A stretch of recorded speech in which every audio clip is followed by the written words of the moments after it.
It rains hard on a covered thing. It rains not hard on an open thing. Today we shall talk about how to end dukkha, suffering, according to Buddhism. The Buddha taught that each of us could come to the very important point of the cessation of dukkha. So I shall talk about a simple and direct method of practice according to my own experience. I can assure you that this method can really release you from dukkha. When we talk about a method to end dukkha, the words are one thing and the practice is quite another. The method of practice is a method of developing sati, awareness, in all positions, standing, walking, sitting and lying. This practice has frequently been called satipatthana, the grounds of awareness, but whatever you call it, the point is to be aware of yourself. If you are aware of yourself, then moha, delusion, will disappear. You should develop awareness of yourself by being aware of all your bodily movements, such as turning your hands, raising and lowering your forearms, walking forward and back, turning and nodding your head, blinking your eyes, opening your mouth, inhaling, exhaling, swallowing saliva, and so on. You must be aware of all of these movements, and this awareness is called sati. When you have awareness of yourself, the unawareness, which is called moha, or delusion, will disappear. To be aware of the movements of the body is to develop sati. You should try to develop this awareness in every movement. When you are fully aware of yourself, there arises a certain kind of panya, knowing, in the mind that knows reality as it is. To see yourself as you are, to see Dhamma, actuality, the way things are, the truth of nature, of existence. To see Dhamma isn't to see deities, hell, or heaven, but to see oneself turning the hands, raising and lowering the forearms, walking forwards and back, turning and nodding the head, blinking the eyes, opening the mouth, inhaling, exhaling, swallowing saliva, and so on. This Rup Nam. Rup is body, Nam is mind. Body and mind are dependent upon each other. What we can see is Rup, and the mind that thinks is Nam. When we know Rup Nam, we know reality as it is. When you see with the eyes, you should be aware of it. When you see with the mind, you should also be aware of it. Dhamma is yourself, everyone is Dhamma, whether male or female, Thai, Chinese, or Westerner, each is Dhamma. The practice is with us, and the teaching of the Buddha can really lead us to the extinguishing of dukkha. Individuals are Dhamma, Dhamma is the individual. When we know Dhamma, we will understand that everything is not as we think it is. Everything is samyuti, supposition. This is the panya that arises so that the real teaching of the Buddha can be realized. Whether the Buddha existed or not, Dhamma is there. When you really see this, you will be beyond your superstitions. Once you that Dhamma is yourself, it is you that lead your own life, not anything else. This is the beginning of the end of dukkha. Next we try to develop sati in all our movements in daily life. For example, when we make a fist or open it, we are aware of it. And when we are aware of all our movements, then not knowing, or moha, disappears by itself. When there is awareness of ourself, there is no delusion. It is like pouring water into a glass.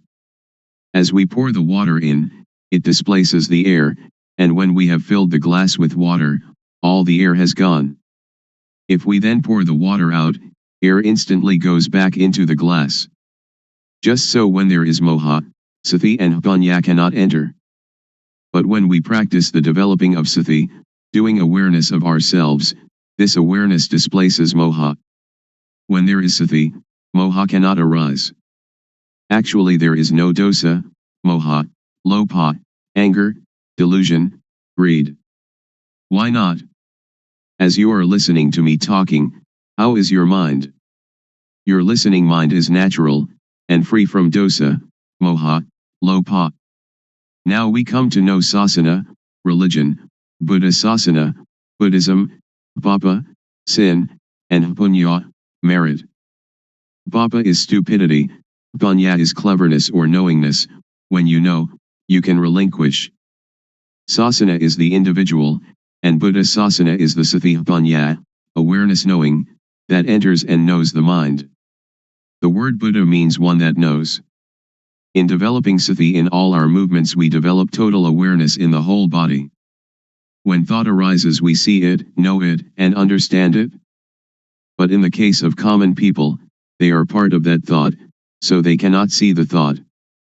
Suppose that we are in a mosquito net, which is inside a room of a house. We must first come out of the room and the house to see that we were also inside them. Thought is the same. We cannot see it if we are part of it. We must come out of it in order to see it clearly. When we see it, thought stops. It is just like bringing a cat into our house to get rid of the rats that are disturbing us.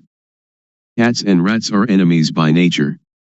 At first the cat may be very small and very weak, while the rats are large and full of energy. So if the cat pounces on a rat, it is dragged along as the rat runs away, and, after holding on for a while, it must let go. We cannot blame the cat, but we must feed it. We feed the cat often, and soon it is very energetic and very strong. Then, when the rats come, the cat can get them. When the rats are caught they die of shock at once, before the cat eats them. Thought is the same. If we develop sati, then when thought arises we become aware of it, and it stops. The thought does not continue, because we are aware of it. It disappears because we have sati, samadhi, setting up the mind, steadiness of mind, and punya all together at that moment. Sati, or awareness, means to be alert like a cat watching for rats. When thought arises we do not have to be a part of it. It will arise and disappear by itself. When there is sati, there is no moha. When there is no moha there is no dosa, moha, lopa. This is called nam-rup, nam thinks, and we know the deception, we know it in time, we know the protection, we know the cure, just this is sati. Sila, keeping moral precepts, is normality. Sila is the result of a normal mind. This is the same as sati, samadhi, punya. The method to develop the total awareness that can end dukkha, as I understand it, and as I believe the Buddha taught, is to practice in our daily life. So we need not sit cross-legged with eyes closed. If we sit like that we cannot work. If a thief comes, he will succeed in robbing us, so we should open our eyes, and then we can work at any kind of work and all the time we can practice the developing of sati. Whether we are students, teachers, parents, sons, daughters, policemen, soldiers, or government officials, all of us can fulfill our responsibilities while practicing developing sati. Everybody can do their duty practicing developing sati. How? Since we do not sit with eyes closed, we can go on with our duties and see our mind at the same time. The mind has no real self. As soon as it thinks, we see it, we know it, we understand it. To develop sati is to shake the knowing element of a person. Everybody has the reality in their own mind, but if we cannot see it we do not understand it, but it is still there. Now if we look we see it. When we see like this, it is called seeing Dhamma.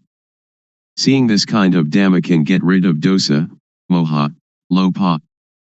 Magga, the noble path, is the way of practice leading to the cessation of dukkha. The way of practice is to be aware of thought. Our body works according to our duties and responsibilities, but our mind must see thought. Dukkha arises and, because we do not see it, it conquers and enslaves us, it sits on our head and slaps our face, but if we can see it, know it, and understand it, then it cannot defeat us. Dukkha is like a leech that attaches itself to us and sucks our blood. If we try to pull it off, it is stubborn, it resists, and we hurt ourselves more. But if we are clever, we simply use water mixed with tobacco leaf and lime, and squeeze the water onto the leech. The leech is afraid, and drops off by itself. So we don't have to tear it out, or to force it, in order to get rid of it. This is the same. Those who don't know try to stop dosa, moha, lopa, they try to fight and suppress it, but one that knows just has sati to watch the mind and see thought. It is like turning on an electric lamp. A person who does not know about electricity will try at the bulb instead of the switch, so the lamp does not light. But someone that knows about electricity knows how to use the switch, and the lamp lights up.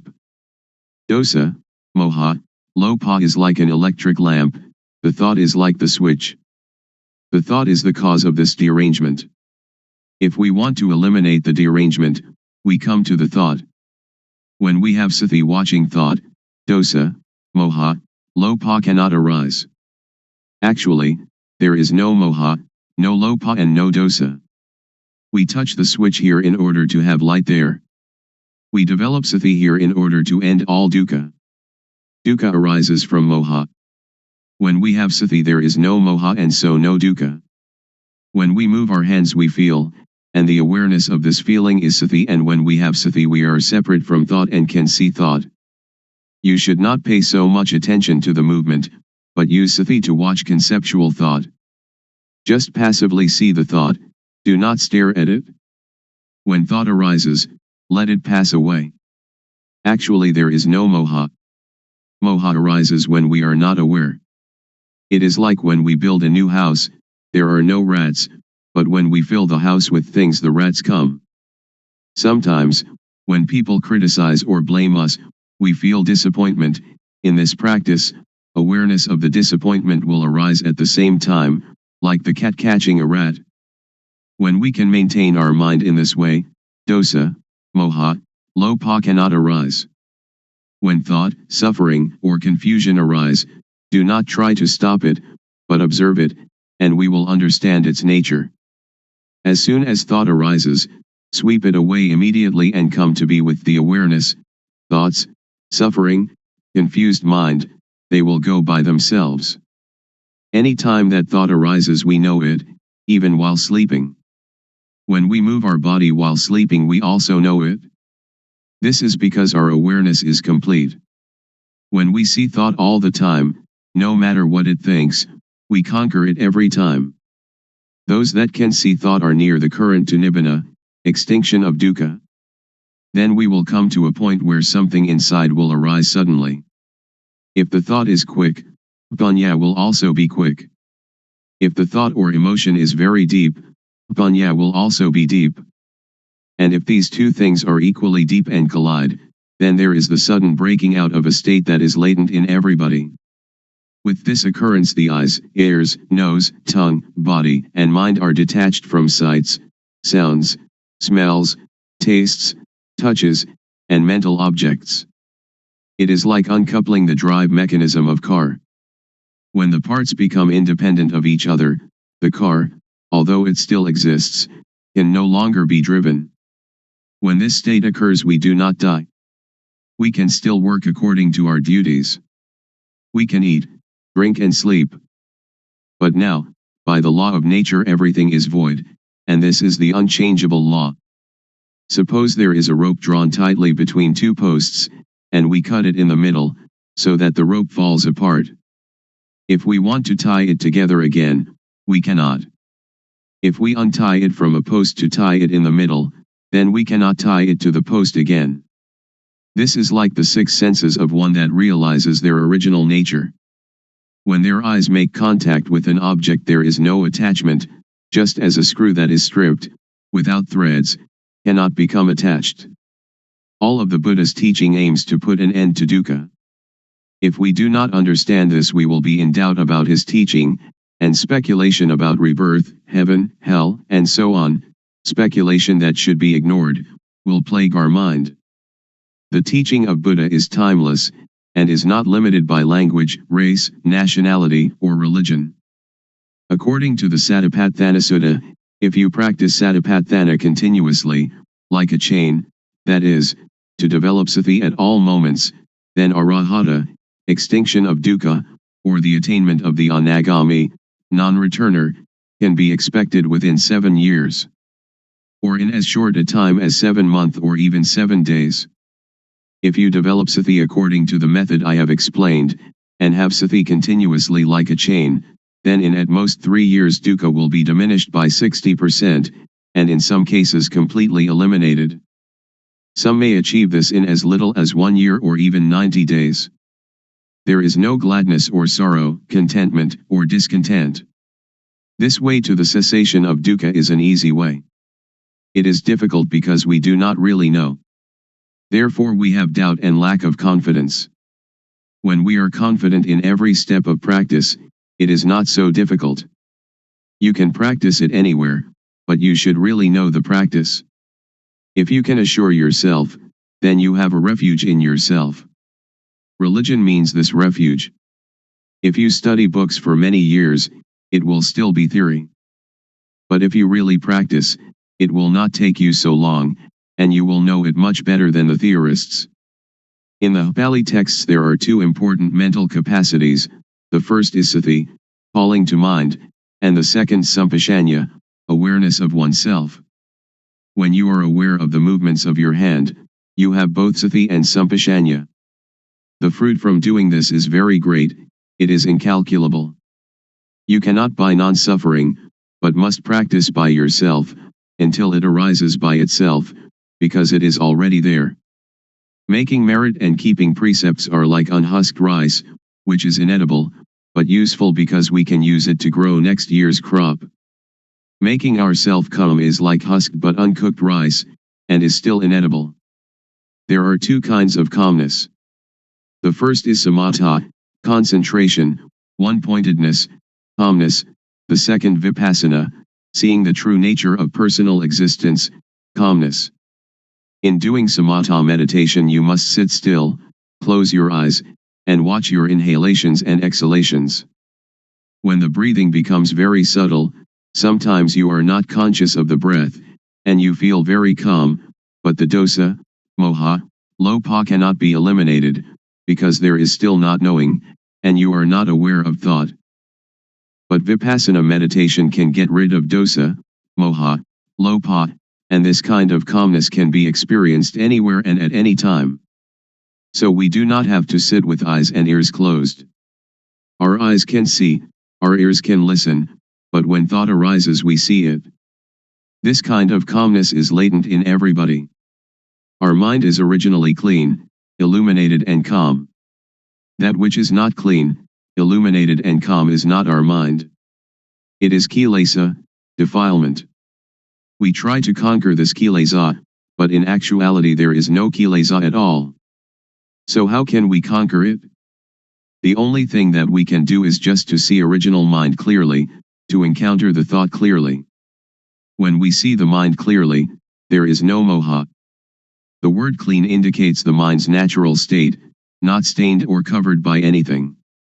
We have satipanya penetrate into the mind and see it, knowing it to be stable and unaffected by anything. This is the cleanness of the mind. The illumination of the mind is like having a bright light that allows us to go in safety wherever we may go. In this radiance we see our life mind all the time, every minute, every second, every instant. This is the illumination of the mind. Calm means cessation, the cessation of dosa, moha, lopa, of all agitation and difficulty, the cessation, too, of seeking any method or system. We need no longer look for a teacher because we really know, for and by and in ourself. When we really know the mind, we know it to be clean, illuminated and calm at all times. When we know the mind, we know how dukkha arises and how dukkha ceases. We know thought every time it thinks. We are even aware of our heartbeat. And whatever our movements are, we know them. We know by watching naturally, without strain or tension. The knowing is very quick, it is quicker than lightning, quicker than electricity, quicker than anything. The knowing is the same as Hapanya, the same as Satapanya, Sati and Samadhi and Hapanya, they are all the same. The Hapanya really knows everything. Even when the slightest sound occurs, we know it. The wind touches our skin, we know it. Thought arising in any manner, we know it. When the thought is deep, the Hapanya is also quick. However quickly thought arises, the Hapanya knows the thought. This is called Hapatijassamuppada, dependent co-arising. When there is no avidya, not knowing, the structure that gives rise to dukkha is broken, because the knowing is there. You may have heard that the Buddha cut his hair just once and it never grew again. This is a riddle. When hair is cut, it cannot attach itself again. This is analogous to cutting off avidya so that it cannot arise again. This is the inviolable law of nature, just like the rope that, stretched between two posts, cannot be tied once it has been cut. When we see this point, we know that it is latent within each person. Then why is it so difficult? It is not difficult, but it is also not easy. It is difficult and it is easy. There is a saying in northeastern Thailand, the poor are rich, the rich suffer. Why suffer? Why poor? The rich are rich in money alone, but poor in not seeing their own nature. The poor are rich with law of nature. Money cannot bring anybody to this point. Every person has the same ability to reach this point, because everybody has it. It does not matter whether we are woman or man, Thai, Chinese, or Westerner, and it is not dependent on religious belief. We all have the same original mind. This is the law of nature, just as everybody is composed of the same four elements. I can assure you that each and every person can practice, but you must have a sincere mind. I believe the saying that Dhamma existed before the arising of the Buddha. The Buddha was the first one to discover it. Before the Buddha, Dhamma was concealed. The Buddha only uncovered Dhamma. This true nature exists in every person. When you stand up, this nature stands up with you. When you sit, it also sits. When you sleep, it sleeps along with you. When you go to the toilet, it accompanies you to the toilet. It goes everywhere with you, so you can practice everywhere. So you should know how to practice, you should know how to see thought. When you know the source of thought, this is a very important point.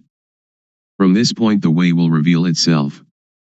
When we have the right view and the right path, then certainly we will reach the goal. In listening to a Dhamma talk, in giving charity, in keeping precepts, in practicing samatha meditation or even Vipassana meditation, if we do not reach this goal they are good only in a worldly sense, but not in the real sense. If we do not give charity or keep precepts or practice meditation, and still reach this point, then everything is done, like the sky covering the earth, it covers everything. So the 84,000 discourses in the Tipitaka, the Pali Canon, which is the whole teaching of the Buddha, are included in this point. If you study the entire Tipitaka, you should come to this point. If you finish the entire Tipitaka but have not come to this point, then you still have doubts, and therefore dukkha. Now we do not have to learn any sutta, the discourses of the Buddha, Vinaya, the code of monastic discipline, or Abhidhamma, the systematic analysis of the teaching found in the suttas, which together comprise the Tipitaka, but we have to come to an awareness of this point. When we reach this point, we will know the whole of the Tipitaka. Once the Buddha, walking in front of the forest with a number of monks, grasped some dried leaves and asked those monks, the leaves in the forest or the leaves in my hand, when compared which are more? The monks answered, the leaves in the whole forest are much more than the leaves in your hand, venerable sir. The Buddha then said, Dhamma that I know is great, like the leaves in the whole forest. But Dhamma that I teach you is like a handful of leaves. Please understand the meaning, the Buddha teaches only dukkha and its extinction, nothing else. Studying texts, giving charity, keeping precepts, Practicing samatha meditation or vipassana meditation should bring us to this point, otherwise they are useless. When we reach this point, everything is done. So open up the covered thing. Because every person has doubts in seeking the method to be free from confusion, today I will talk about the method and about the practices that I developed previously. Formerly, I learned many kinds of gumatthana, meditation, lit.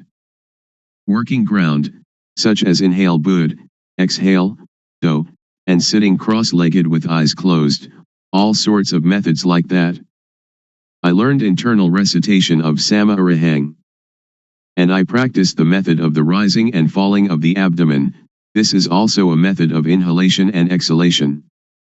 And then I came to the method of breath counting, yet another practice of inhalation and exhalation. Then I came to practice anapanasati, awareness of in and out breaths, knowing the short inhalation and the short exhalation and also knowing the long inhalation and the long exhalation. These kinds of methods that I practiced, I didn't have any insight. These kinds of methods lead to calmness, but it was a different kind of calmness that I was seeking. Most people are seeking calmness, but the sitting calmness is the calmness that is not calm. So I continued my seeking to encounter the truth. Truth is the reality that is latent in everybody, regardless of nationality, language, or uniform. What is latent in everybody is what I was seeking, until I found it and could see it clearly, could understand it clearly. That is the real calmness. There are two kinds of calmness. The calmness that is not knowing needs to sit quietly and to sit alone. That is not real calmness. The calmness that I am going to tell you about today is the calmness that we don't have to seek. Why don't we have to seek it? Because we know the end of dukkha, suffering. This is called calmness. And we don't have to learn from anyone else anymore. Now, everybody, please listen carefully. First, the method that led me to find real calmness. Without paying any special attention to any point, I just do the movement, and just have sati, awareness, knowing all postures and all movements, such as standing, walking, sitting, lying, bending, stretching, and all the movements. When I have practiced in this way, and have awareness of all my movements, panya, knowing, arises within myself. Aware of myself, not others, I know Rup, body, I know Nam, mind, I know the disease of Rup, I know the disease of Nam. There are two kinds of Rup disease, Nam disease. Disease in the body, such as headache or stomachache. With this kind of disease we have to go to the hospital to see the doctor. The doctor will check the body and the cause of the disease, and, knowing the nature of the disease, can apply the medicine that cures it. Then we recover. Another kind of disease is when the mind thinks and we are content or discontent, glad or sad. This kind of disease cannot be cured by the doctor in the hospital, but you have to study yourself until you know the source of thought. To cure this kind of disease you have to study yourself until you really know. When I know the source of thought, I have found calmness, but only a small amount of calmness arises. The real calmness is when we can cease to seek, when we don't have to run around to find anyone else, that is called calmness. I continue to do more awareness of myself, panya rises, and I know dukkang, anajang, anatta, suffering, impermanence, not self, and I know samyati, supposition. Whatever supposition exists in the world, know it completely, know it to the end, know it to the whole, and know everything that is in the world. What supposition is called samyati paniyati, convention of supposing, paramathapaniyati, convention of the touchable, athapaniyati, the deep meaning of the Dhamma, and ariyapaniyati, agreement between those that have become Dhamma. We have to really know these four conventions completely, really know them to the end, and really know them to the whole. After I know samyati completely, I know sasana, religion, I know papa, sin, I know punya, merit, I really know these things. Usually we attach to samyati, such as we attach to Hinduism, Buddhism, Christianity, or Islam. These things are only samyati. The real religion is everyone. Buddha Sasana, Buddhism, is satapanya, awareness knowing, which is in everybody. I can assure you on this point. When I know myself, I know everyone is like myself, because everyone can know. Now I will talk more about vipapa. Vipapa is when one doesn't know oneself. The most vipapa in the world is any person who doesn't know her, or himself. Punya is somebody that is self-aware. If you are aware of yourself, you are one that has punya, and are capable of really making yourself a noble individual, Ariya Pugala. This is called calmness. To be aware of oneself doesn't mean that we are aware that we are male or female, we are Mr. A or Mr. B, but to be aware of oneself is to have sati in every moment. Whatever movement the body makes, we are aware of it. Whatever the mind thinks, we are aware of it. This awareness really arises from the law of nature. When thought arises, we see it, know it, and understand it. When we see it, thought stops by itself. When thought stops, punya arises, and we know the source of dosa, moha, lopa, anger, delusion, greed.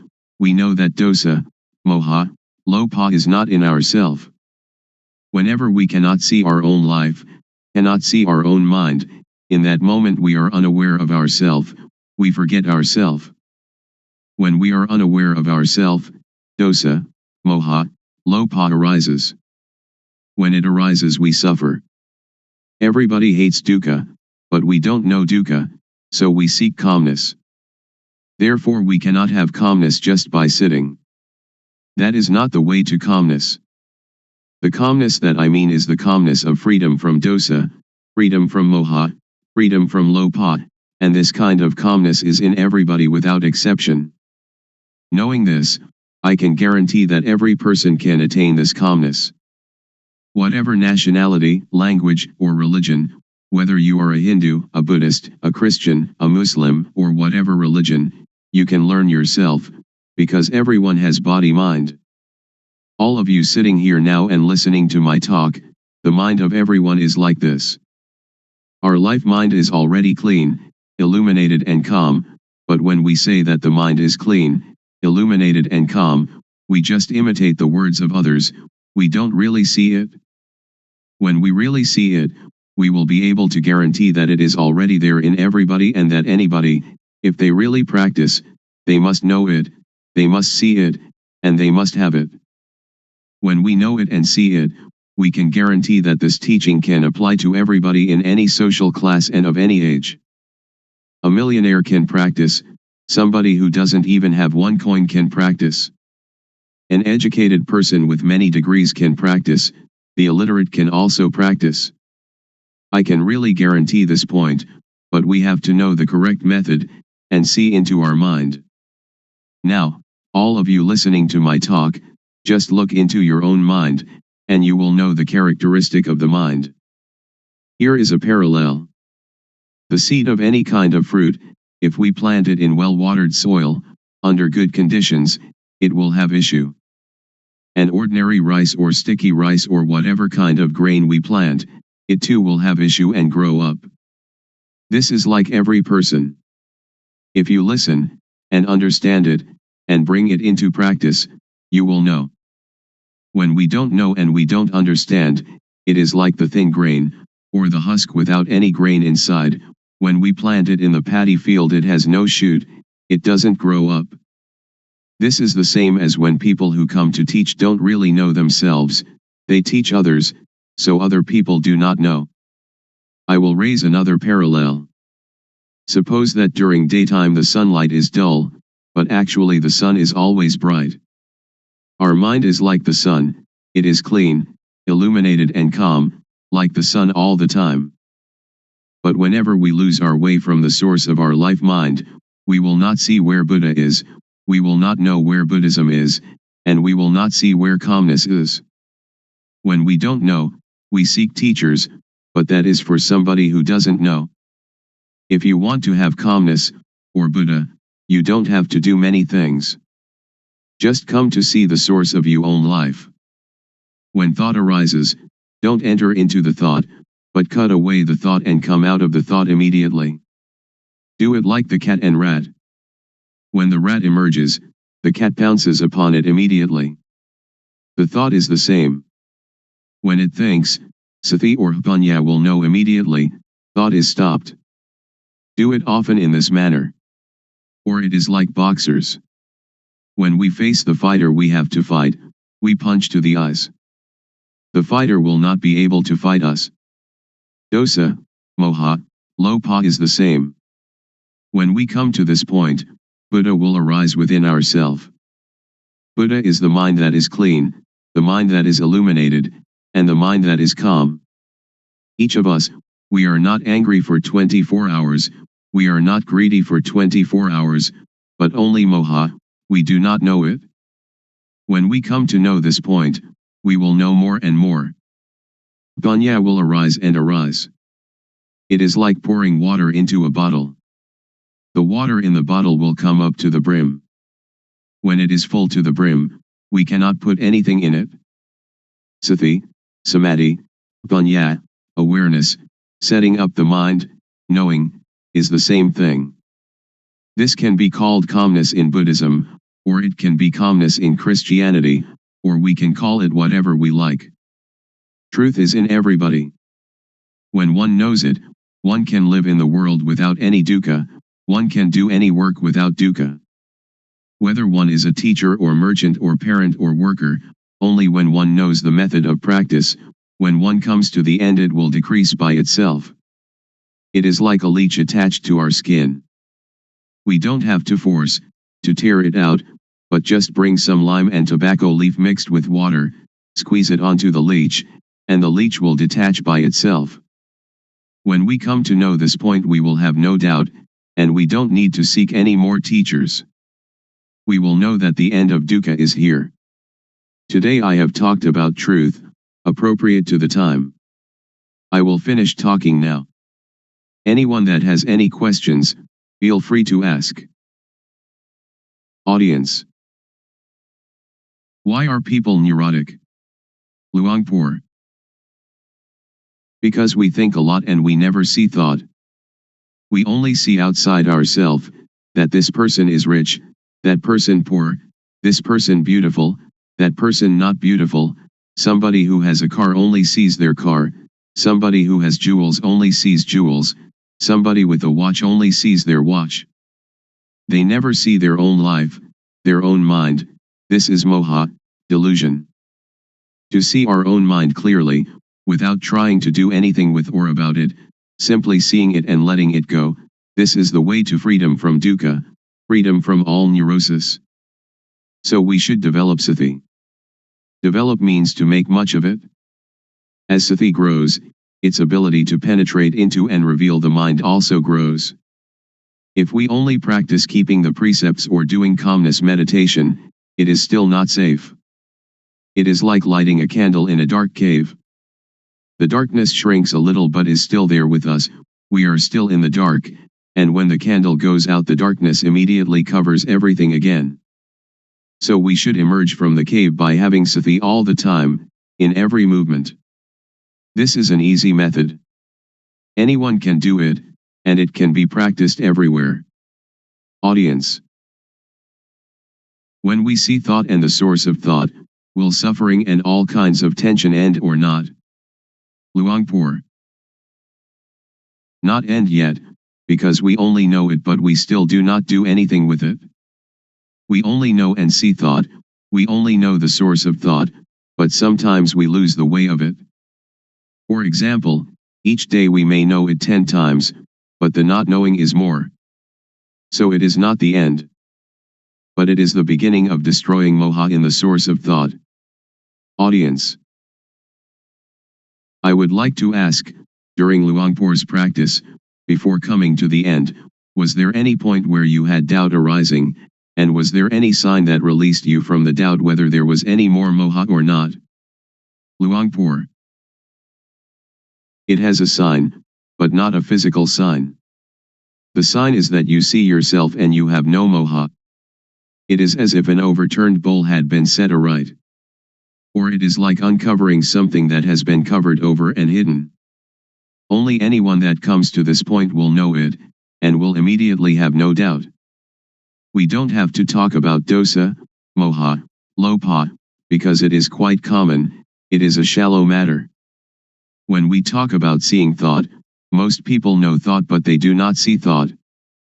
When we know thought, thought will still continue, and we lose our way in the continuity of thought.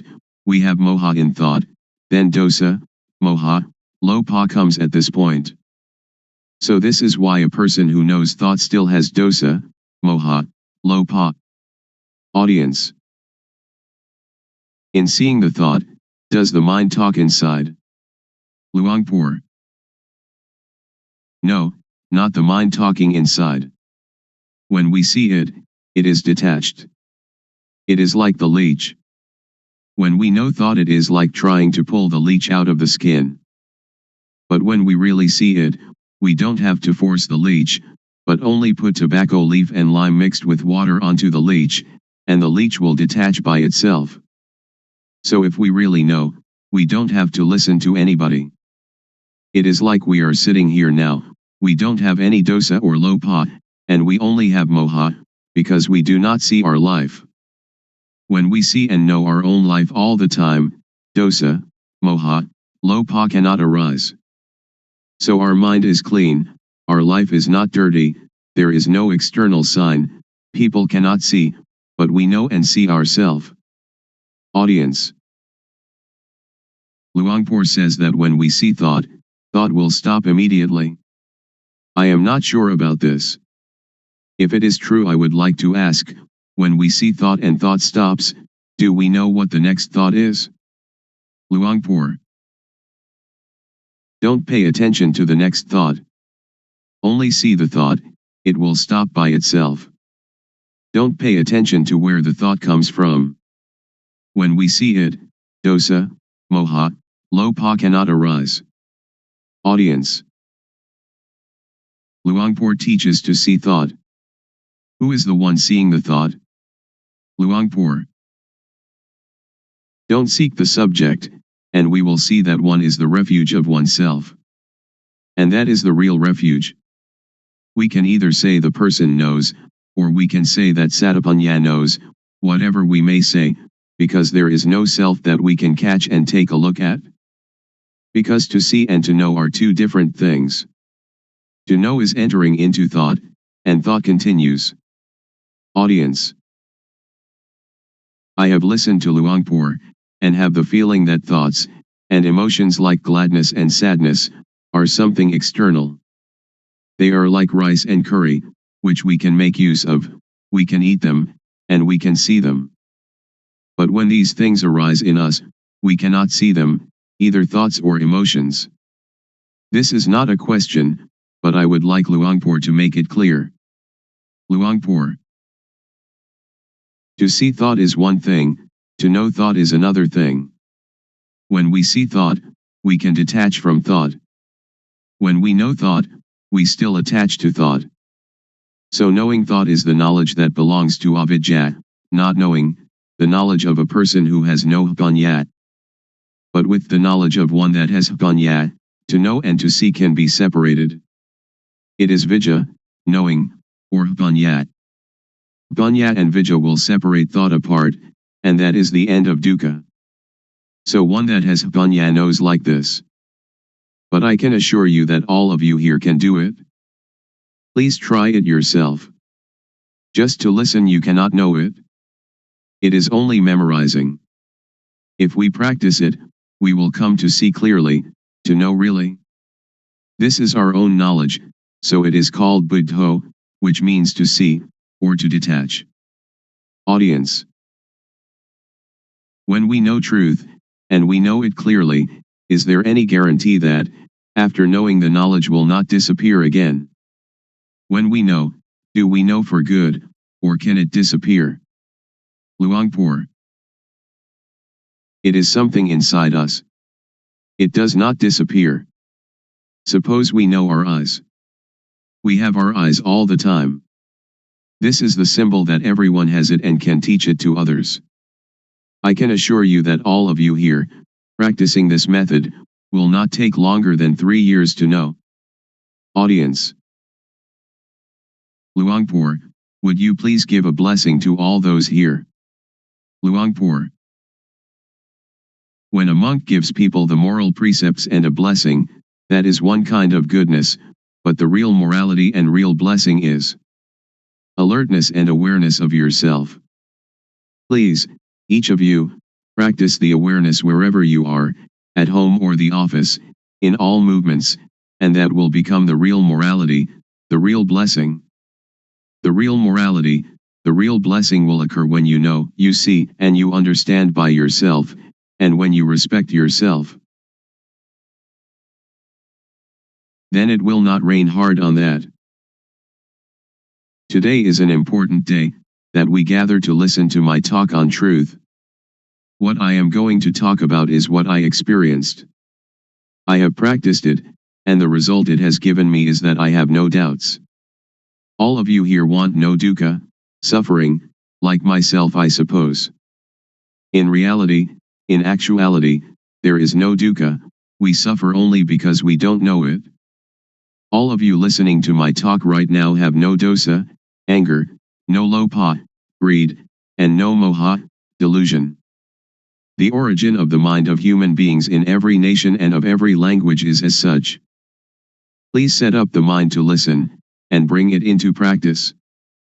First of all, we have to practice awareness.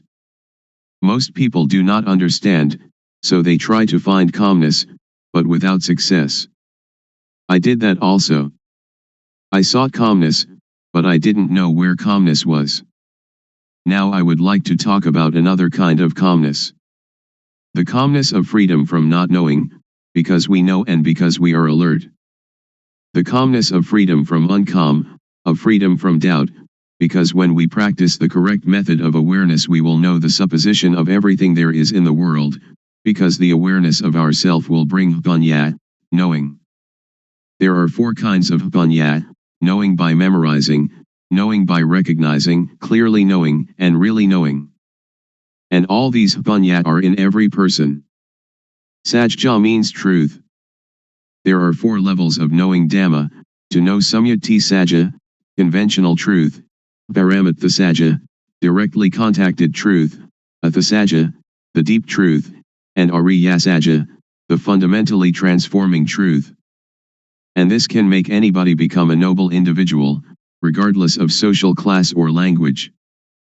The first step is Sotapanya, the second step, Sakadagami, the third step, Anagami, and the fourth step, Arahant, the 4 stages in the change from being hopelessly deceived to fully freed. Now in the beginning stage of practice, we know Vatu, thingness, we know Paramatha, mind touchable, we know Akara, change in Jess. The mind will change to be Ariya, noble, because we have clearly seen the source of dosa, moha, lopha, anger, delusion, greed, and then clearly known the source of Vedana, Sunya, Sankhara, Vijnana, feeling, percept, conceiving, knowingness. This is called to clearly know and to really know with Jnana-panya, the knowledge of full awareness knowing, that arises from the developing of sati, awareness. Next, we use sati to see the mind, panya will arise, and we will know the source of kilesa, defilement, stickiness, tanha, craving, heaviness, upadana, attachment, and kama, action. Next, use sati to see the mind again, whatever thought arises see it immediately, and we will know the deception, know in time, know the protection and know the cure. We will know how to conquer conceptual thought. Sila, moral conduct, will occur within our own mind. It is not the person who observes sila, but sila observes the person. Sila means normality. Whenever the mind thinks abnormally we see the thought immediately, this is called sila observing us. People who only keep the precepts will not know this mind's occurrence. So sila is a tool to get rid of crude kilesa, to destroy dosa, moha, lopa, to destroy kilesa, tanha, and upadana.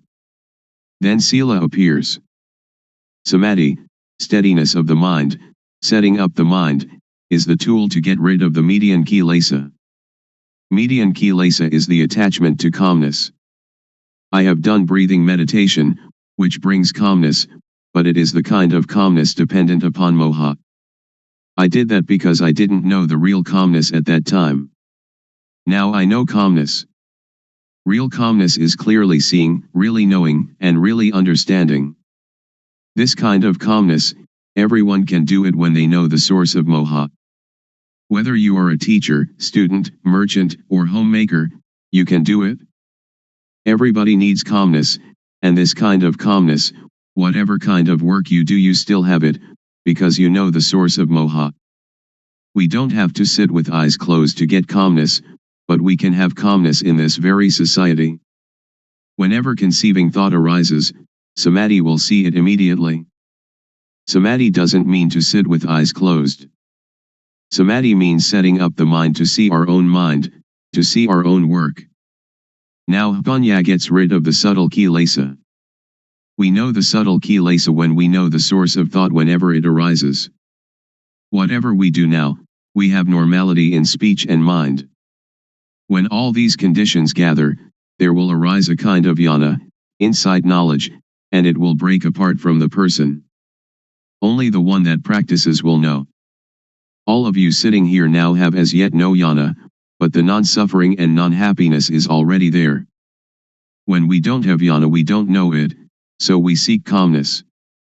Now, as you are sitting here, look at your own mind. You don't have jealousy, ill will, and aggression. Now your mind is indifferent, not suffering and not happy, beyond good and evil. This state is in everybody, and this is the calmness that everyone is seeking. Somebody who doesn't know comes to teach people. A lot of people follow that person and sit with eyes closed, trying to find calmness. This is trying to get something that doesn't really exist, trying to make something that cannot be real become real. It is impossible. So that is only the state of delusion. Now we come to know the real thing. It is called upekha, indifference, equanimity. It is our own mind.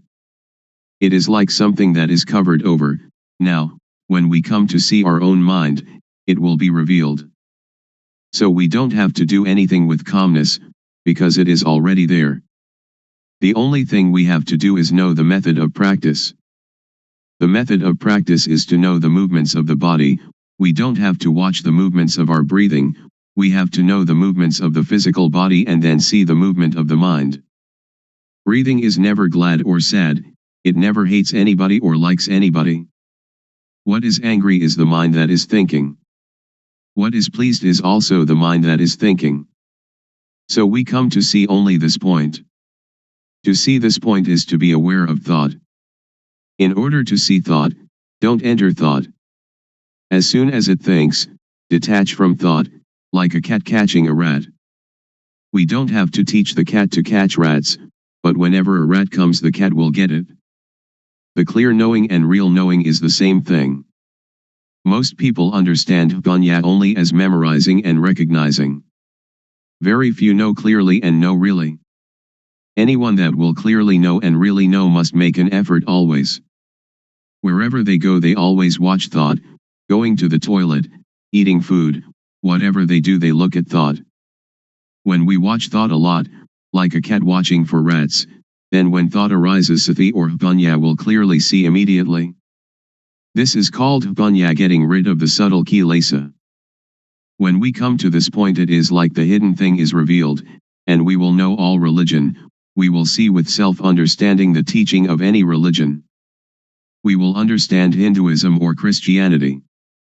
We don't understand now because we just memorize from the texts. That is only a kind of history. Now we come to study at ourself. Reality is in us. Texts are only the words of other people. We come to see our own mind, and we will be another knowing individual. I will stop now. Anyone that has questions can ask. Audience. Luangpor teaches that when we go to the toilet we also watch thought. Shall we watch our walking, or shall we watch thought, or what shall we watch? Luangpor. Thought arises even when we do not pay attention to it. So when it arises we will see it, we will know it, we will understand it. If we pay too much attention trying to see it, it will not think. So we should practice in an indifferent, detached way. When it thinks we will know. Samadhi is also awareness. When you are aware of yourself, that is samadhi. When it thinks and you see thought, that is samadhi.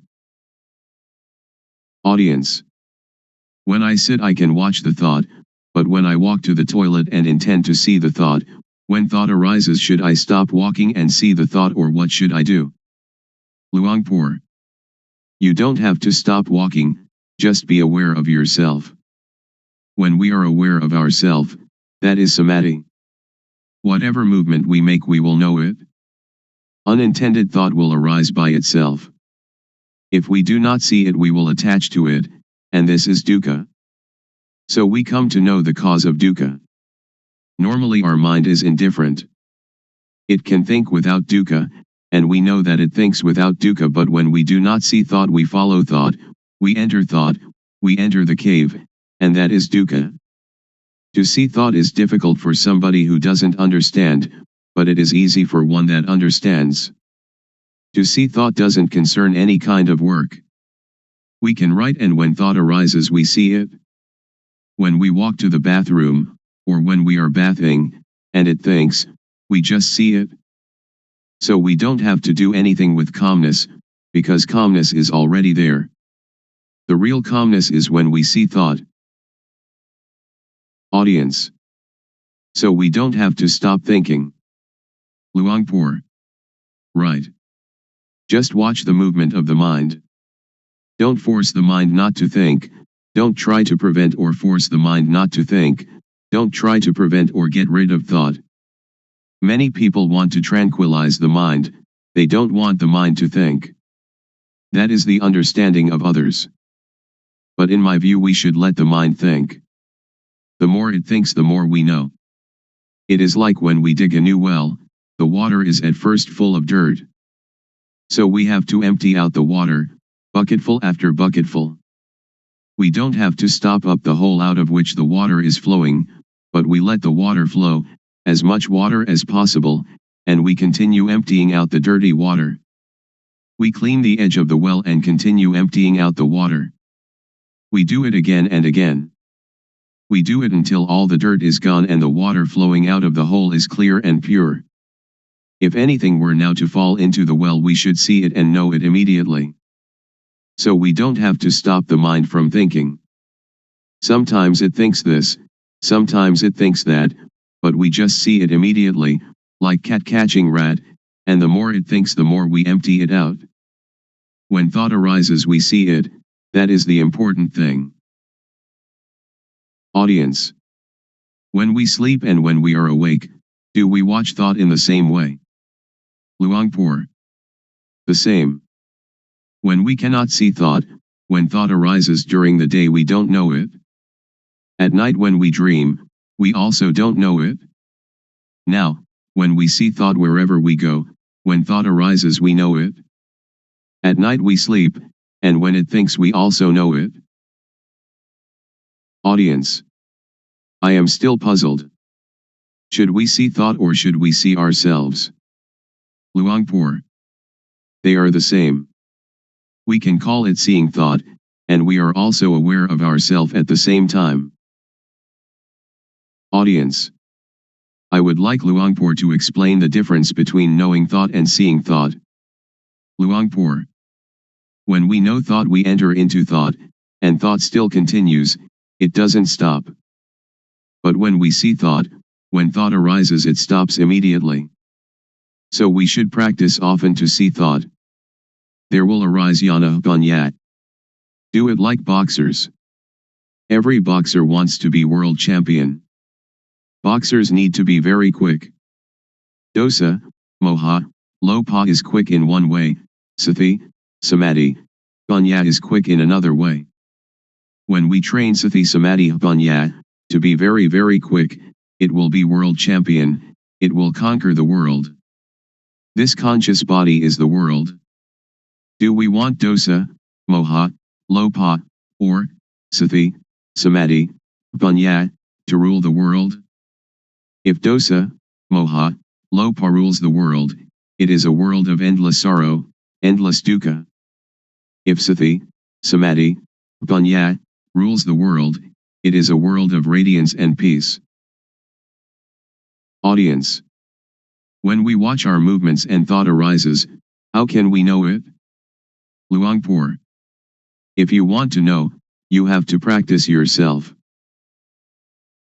Audience. Is discovery of calmness the same as discovery of oneself? Luangpor. Yes. Audience. If we can find calmness within ourselves, how can we keep it with us all the time? Luangpor. It is there all the time. What is not there all the time is not calmness. Audience.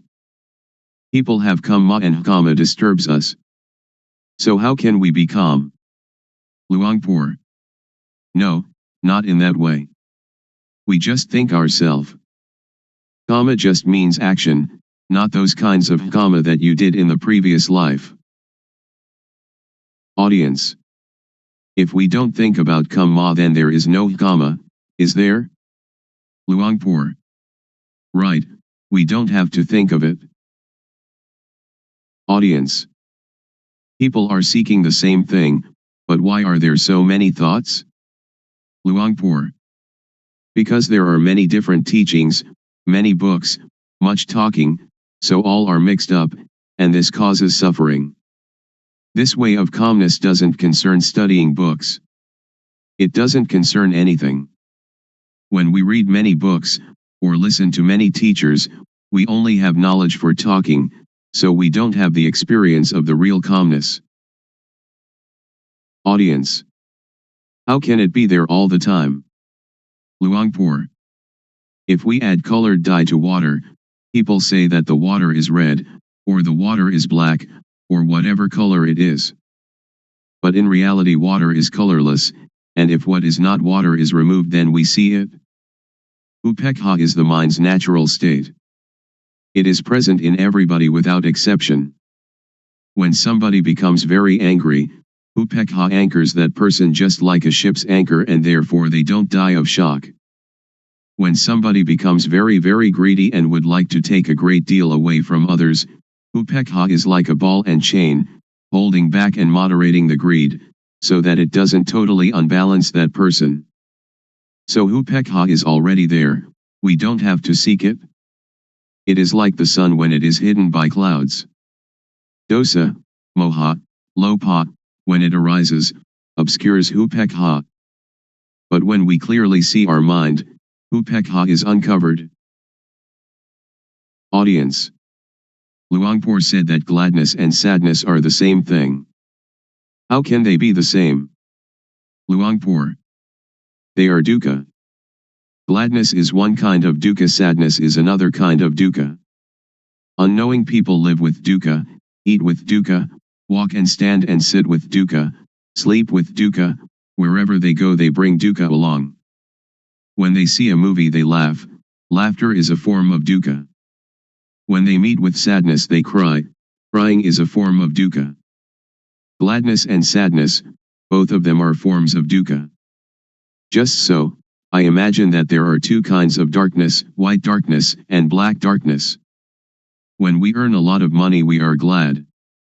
That is dukkha. It is the white darkness. When we lose money we are sad and the mind thinks angry thoughts. This is also dukkha. It is the black darkness. But both are dukkha. Audience.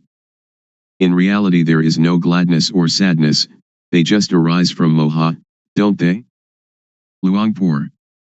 Just like that. Audience. Luangpor said that all kinds of gladness are dukkha. Is there some kind of gladness that is not dukkha, for example love between husband and wife? Luangpor. All are dukkha. Audience. How about gladness in Dhamma, or sometimes when we look at the sunshine we feel happy? Luangpor. That is not dukkha, not suffering or happiness, not gladness or sadness. It is indifference, equanimity. Audience. I would like Luangpor to explain the thing that is called love. For example, a woman and man who are going to get married. Luangpor. Somebody who doesn't know dukkha will approach dukkha, and dukkha will teach its lesson. Audience. When we see thought, it stops. So during which time do we see the three characteristics, anicca, dukkha, and anatta? Do we see them when we see thought, or before seeing thought, or when we think of them? Luangpor. When we think of them, that is not seeing with jnana-panya, it is just memorizing or recognizing. After we clearly know and really know, we don't have to ask anyone. Audience. How about the intention to do something? Suppose that somebody says something bad to us, and we have the intention to harm them. Luangpor. To harm is stupid. When we know the states of suffering and of happiness, we do not want anybody to suffer. We will help all to live without dukkha. Audience. When I am going to give money to beggar, I know my thought, which is to give money. To see that thought, is that called panya? Luangpor. That is not called panya, it is called knowing from memory. All of us have mind, so before doing or saying anything, just look at our mind. Our real mind or real life doesn't hate anybody and doesn't love anybody.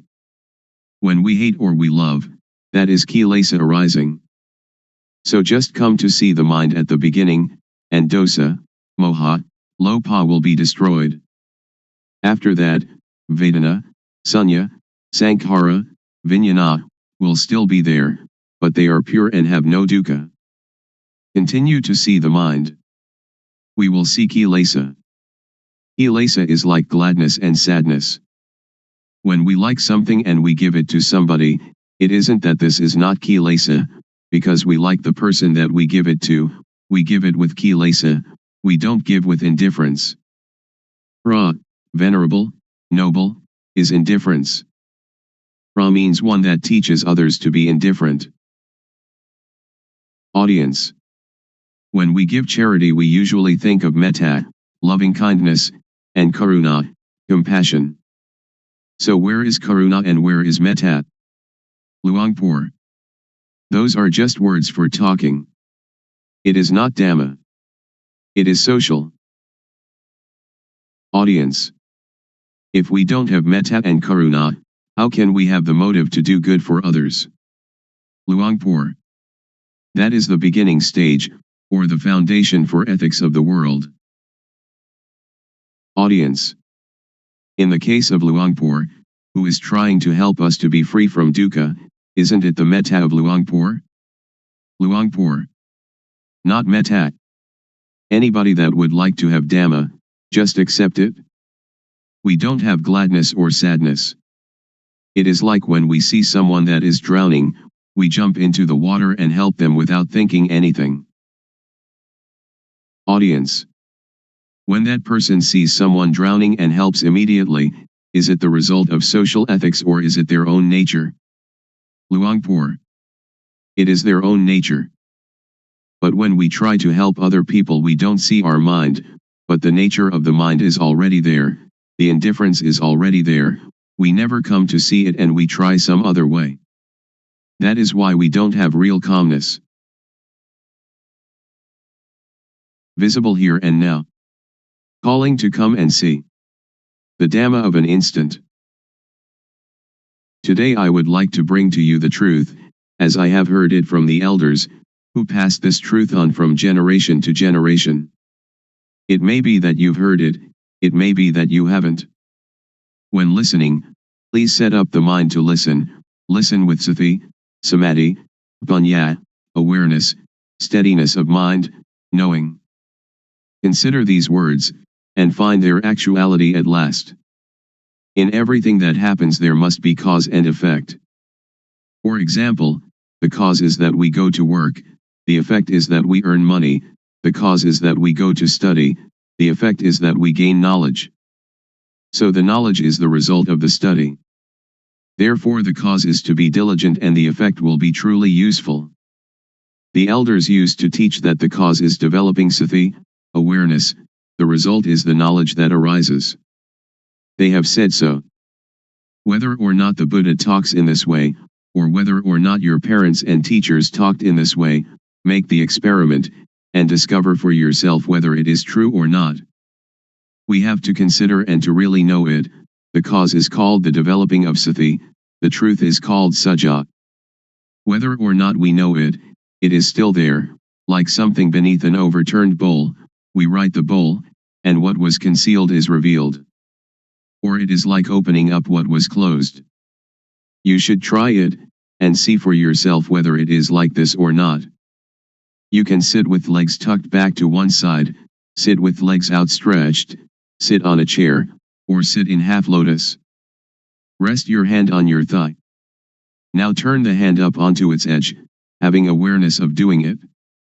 Turning the hand is the cause, the awareness of doing it is the effect. Turn the hand back down, having awareness of it. The cause is turning the hand down, the effect is the awareness that coincides with the movement. Turn the hand up, being aware of the movement. Turn the hand back down, being aware of the movement in the movement. The cause is turning the hand up and being aware of it and turning the hand down and being aware of it, the effect is that the knowing will accumulate. So when you are doing this, are in the rhythm of it, developing sati, you can say it is the same as the Buddha's teaching, the same as the elders' teaching. You should develop sati. When you develop sati, panya will arise. The elders used to tell us that Buddha taught the four satipatthana, the bases of awareness, or the four major postures, which are standing, walking, sitting and lying down. You have sati in these postures, then you have the sati to know other, minor movements. In all minor movements, stretching, bending, and all other movements, have the sati to know it. The effect will be the knowledge that arises. Some people may say that this accords with the texts, some may say that this does not accord with the texts, but please listen, and try to practice yourself. If it is useful we use it. If it is useless we cast it away. The knowledge that we have learned, we know it already, but the knowledge we have never heard, please try it and find it for yourself. This is a practice I have done. Sit comfortably, back erect, hands palm down upon the thighs. Now turn the right hand up onto its edge, being aware of the movement. Then raise the hand straight up to chest height, being aware of the movement. Then bring the hand down to rest on the abdomen, being aware of the movement. Now repeat these three movements with the left hand. Then, having sati in each movement, move the right hand up the chest, then swing it out to above the right leg, then lower it to rest on the thigh, and then turn the hand back down again. And now repeat these four movements with the left hand. This is rhythmic practice. It is called the minor movements. Humans cannot stay still, so we find some work for the body to do and then use the sati to be with the movement. You can call it sati or you can call it samadhi. The feeling is called sati, samadhi is setting up the mind. When you do it, have awareness of it. If you don't set up the mind, then you will not know. When you blink you know it. We blink since our birth from our mother's womb, but we don't know it. When we look to the left or look to the right, we don't know it. We don't have sati, samadhi. We have only the usual sati samadhi but we don't set up the mind to know it. If we set up the mind to know it, the sati will be newly built sati. Samadhi is setting up the mind. We breathe since we were born from our mother's womb, but we don't know it. Now we set up the mind, and breathe in and out, then we know it. When thought arises, then we know it. The knowing is caused by the developing of sati. So I would like all of you to take this teaching and use it. Ordained, all right. Not ordained, all right. Believe any religion, all right. Wear any uniform, all right. Keep the precepts, all right. Don't keep the precepts, all right. Give a lot of charity, all right. Don't give any charity at all, all right. If you don't develop sati, then you will not know, even though you make merit, keep the precepts or practice a lot of calmness meditation. The knowing will arise because of the developing of sati. When we have more and more awareness, then the unawareness, which is moha, or delusion, will fade away. When we have more and more sati, more and more samadhi, panya will arise. This is called panya parami, the perfection of wisdom. I do not talk according to the texts. Panya is already there. Parami means the readiness to know, if we practice in the right way.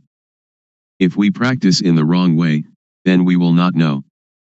Now if we know the real thing, not knowing outside ourself. We know within ourself. We know ourself. Sitting here we know ourself to be Rup Nam, body, mind. Turning the hand up is Rup Nam, turning the hand down is Rup Nam, continuing turning the hand up and down is Rup Nam. This is knowing Rup Nam. Then we know the action of Rup Nam. When Rup acts, Nam acts simultaneously. When Rup Nam acts we know it. We know it because of the developing of sati. Panya arises because of the developing of sati. We know Rup disease, Nam disease. This born Rup has disease, like headache, stomachache, fever, and so on. Another kind of Rup disease, Nam disease, thought is Nam, but when it thinks it is the Rup. When some people talk and that makes us satisfied or dissatisfied, our mind has disease. Really know this thing. The developing of sati is cause, the arising of panya is effect. After knowing Rup Nam, we come to know Dukkhang, Anajang, Anatta, suffering, impermanence, not self. People have taught that Dukkhang, Anajang, Anatta, is white hair, wrinkled skin, broken teeth. That is true, but not true according to the developing of sati. The developing of sati will cause panya to arise, that turning the hand up is Dukkhang, lowering it is Dukkhang. Dukkhang is with the Rup. Rup is a kind of lump of dukkha. Dukkhang is unbearable. Anajang is unstable. Anatta is uncontrollable. It is like that all the time. If we know it, it is like that. If we don't know it, it is also like that. So Dhamma, which makes a person become a Buddha, is there before the Buddha. Dhamma exists in everybody. It depends on the owner of each body to make this knowing happen. If we are able to know it, then we will know it. It is like the overturned bowl, whether it is overturned or set aright is up to us. Now we come to know sammuti, supposition. Know all kinds of samyati completely. We know that money is just a kind of metal, just a kind of paper, but we conventionalize it. Woman and man are samyati as well. When we don't know it, we suppose it to be woman and suppose it to be man. But if we don't suppose it, then we don't know them. Ordination and disrobing, monk and novice, all are samyati, just take a piece of cloth to wear. The knowing is sati, samadhi, panya, and sajja is truth. If it is true by samyati we know it. If it is true by paramattha, direct contact by the mind, we know it. Ghosts and deities are all sammuti. Have we ever seen them? A ghost is a person who acts, speaks, or thinks evil. The body doesn't do anything, it is Rup, like a doll. The thing that moves is the mind. Deities are the same, we suppose them. When we don't really know samyati, we don't know. We really don't know. I can guarantee that we don't know. I myself didn't know. But others may have, I don't know. I have done many kinds of meditation, like Buddho, Samarahang, counting breaths, the rise and fall of the abdomen, and sitting and observing the breath, but I really didn't know, the knowing didn't come, didn't arise. It led to calmness and attachment to calmness. So calmness, or samatthana, the working ground for tranquility, is like putting a rock on top of weeds. When we take the rock off, the weeds will grow better than before, because the soil has been kept moist. Vipassana means clear insight, a complete uprooting. This is the real knowing. Anyone that does it will know it. Anyone that was born as a human being can do it, regardless of race, language, or religion. But we have to understand the correct method. Also, we know sasana, religion. Sasana doesn't mean temples. The temple is just the supposed sasana. This is called samyati paniyati, convention of supposing. Paramatha is the real thing, which exists in humans. Everyone is sasana. They say that sasana is teaching, they teach and the ear hears, then sati, samadhi, panya considers it, and becomes knowing. Really know that, oh, everyone is sasana. To destroy sasana doesn't mean to destroy temples or Buddha images, or Bodhi trees. To destroy sasana means to say bad things to people, to hit people, to kill people, which is great evil. So sasana is humanity.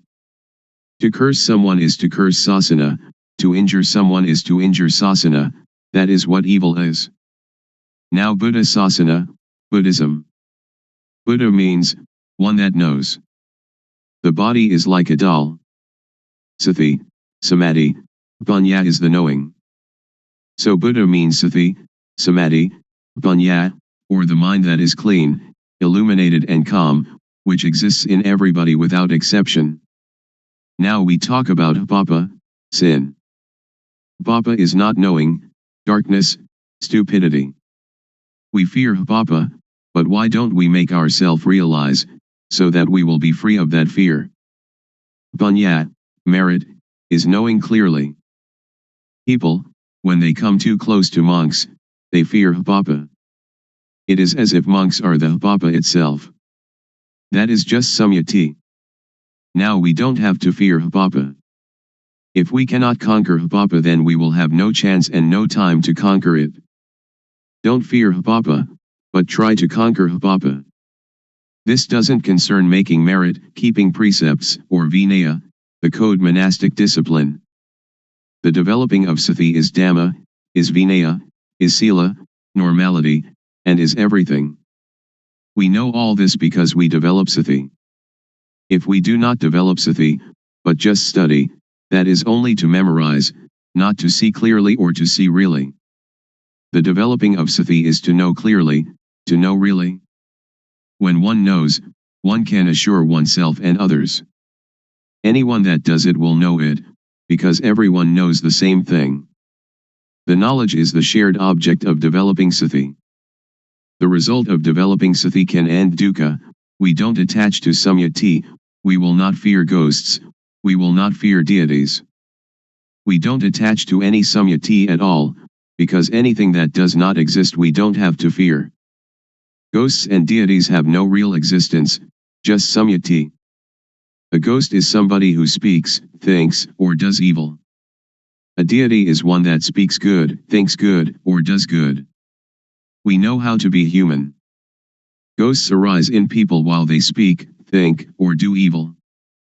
When anger arises, and we can stop anger, that is human. When we can make our mind calm and clean all the time, that is deity, a mind worthy of respect. When we know like this, we can break through. So Vipassana has this object, the 6 sense bases, eye, ear, nose, tongue, body, and mind, the 5 aggregates, that is from the texts, the 12 bases, the 18 elements, the 22 faculties, the 4 noble truths, and the 12 patijjasamuppada, dependent co-arising. We learn from the texts, we study it, but we don't know it. We just know from memory. When we come to develop sati, the knowing will arise, that is the real thing. When we use sati to watch thought, whenever thought arises we know it, because when we move we have sati. Thought has no real self. When thought arises we have sati and know it, like a cat watching a rat. When the rat emerges the cat catches it immediately. This is the same. When we have sati in each movement, when thought arises we know it, see it, and understand it. This means that we can untie it and conquer it. The elders said that to conquer others 100 or 1000 times has not the benefit of conquering oneself just one time. To conquer oneself is to conquer thought. When thought arises we see it and know it. Then it cannot proliferate. Whenever thought arises we know it. When we develop more and more sati, there will arise jnana-panya, knowledge arising from full awareness knowing, to know clearly, to know really. Vatu, thingness, means everything in the world and in ourself, we have to know it all. Paramatha means, everything that exists in the world and in ourself, seeing it, having it, being it, right now in front of us, touchable with the mind, we have to know it all. Agara means, that everything in the world and in us can change. When we clearly comprehend it, then we see, know, understand, and touch, dosa, moha, lopa, anger, delusion, greed, because it is vatu, paramatha, akara. After knowing this the mind will be very cheerful, and can see, vedana, sunya, sankhara, vijnana, feeling, percept, conceiving, knowingness, not being dukkha. The real pra, noble, inheres in this. Pra doesn't mean you shave your head, but means the quality of the mind. Paramatha means the real thing. The real pra is in everybody without exception. In this way of developing sati, the feeling of the movement is the cause, the effect is knowing all this. Pra means teacher, one that teaches. When they know this and teach this, there is no dukkha. A real pra knows samyati panyati, paramatha panyati, attha panyati, and ariya panyati, the four levels of designation.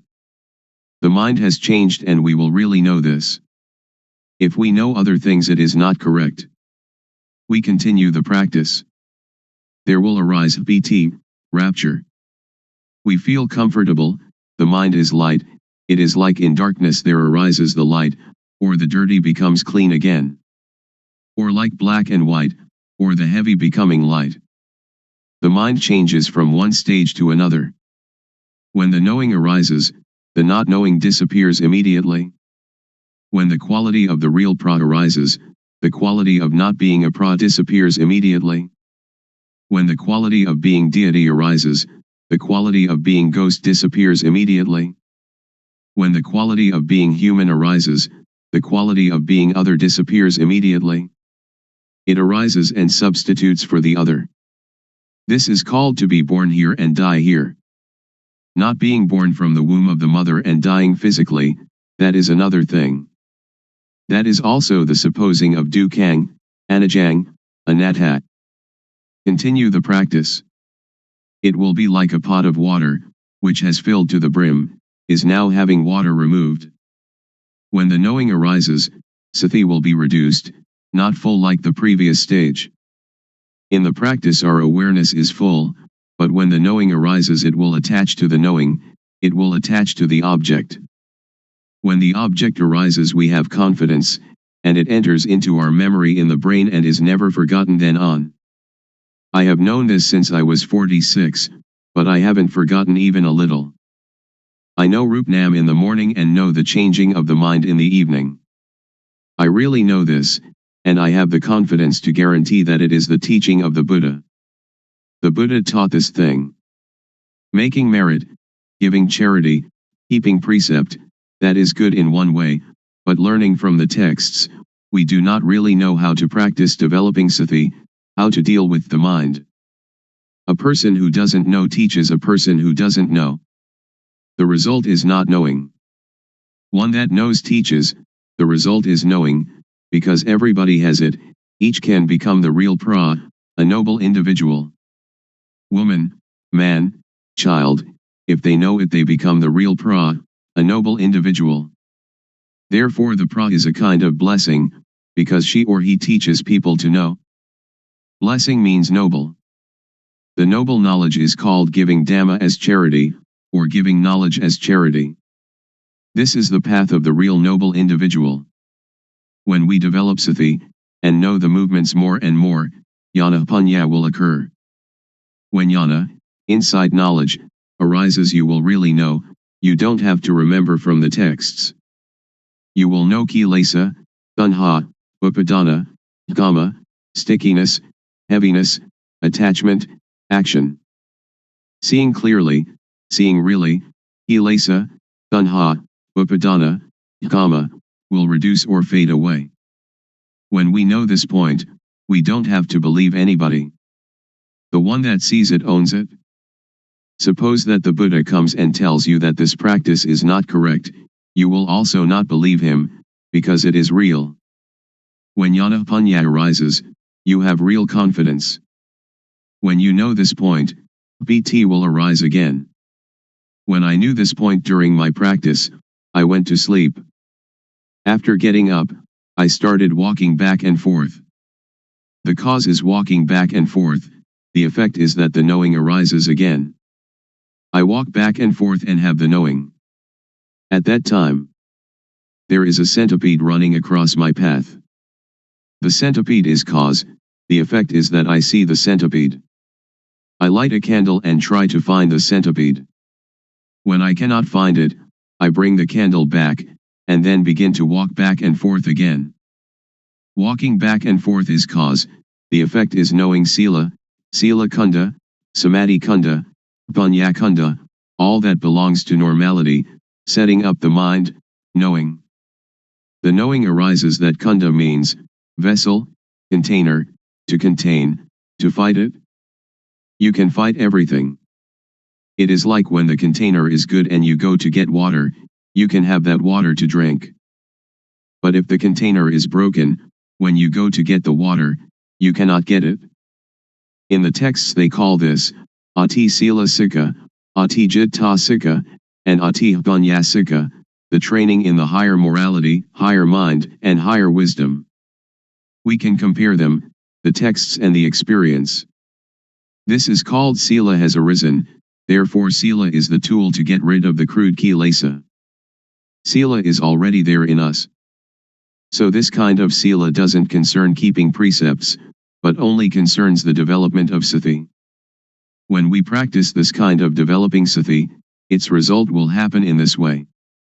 When we know this point, we will understand that sila can really get rid of the crude kilesa. When the crude kilesa is removed, sila will occur. It is like when we plant fruit trees, banana, coconut, or palm, the shoots are already there, but to see them we have to wait until they come up. When we see them, that is the result. Please work diligently and devotedly at developing sati. Whatever people may say, we don't have to pay attention to it. Even though you make merit and give a lot of charity, you will never know this experience. Even though you study a lot, you'll also never know. They do not concern this thing. This can really untie dukkha.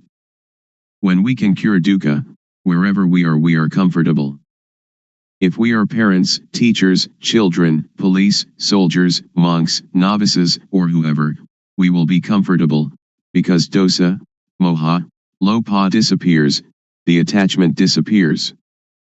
But we have to go over this object again and again, so as not to forget. But when you really see it you will never forget it. I have seen it, and I have never forgotten it. Now we come to know samatha, concentration calmness, or doing calmness. There are two kinds of calmness. Samatha calmness is the calmness of not knowing. So samatha meditation is only a device to keep the mind calm. Vipassana, liberating insight, means to see clearly, to know really. It is also calmness, but a different kind of calmness. Developing sati, the calmness will arise by itself because it is already there. The arising calmness is the unattachment, not having dosa, moha, lopa. When people say anything to us, sati will come immediately. It is like having only one chair but there are two people who are running to sit on it. When sati arises, sati will sit there. Dosa, moha, lopa cannot come, because sati, samadhi, panya is already there. It is full. The fullness is already there. The voidness is also already there. It is like an empty glass, which has air inside it but we cannot see the air. When we pour water into it, water will substitute for the air, all of the air. The matter of sati is the same thing. I can really assure you. Suppose there is somebody who says bad things to us. Sati will come, and we can see it clearly. Parents teach us that if there is somebody cursing us or saying bad things to us, we should be patient and not get angry. But we cannot stay still because we don't see it. When there is nobody to say bad things to us, we are already comfortable, because the comfortable is already there. It depends on what we suppose to be the owner of each body to practice and make it occur. When we practice, the clear knowing and the real seeing will occur. I can assure everybody. If somebody does not develop sati and does not make this thing occur, that person doesn't have it, but it is already there. So we should respect each other. After knowing sila, we will know gama, sensuality. Gama means those things that make calmness. Gama is attachment. This is called gama aramana, the object of sensual enjoyment. It is called gamazava, under the control of gama, bhavasava, under the control of bhava, being, or dukkha. This is bhava and jati, birth. Avijjasava, avijjaya is not knowing. Now we come to know gama, which is deities, rich people, people with authority. They attach to reputation, money, honor, these people who have gama, but I do not blame anybody, I just teach directly. You can bring it into practice, or you might not bring it into practice, it depends on you. When we know gama we see that gama is dukkha, gamazava is dukkha, bhavasava is dukkha, avijjasava is dukkha, because of not knowing. We also know samatha meditation. People may talk in any manner, we really know the matter of calmness. We know all the stages of it, because it is already in us. We write the overturned bowl, we open up what is covered over, that is to teach the method of practice, the method of arm movements, the method of turning the hand.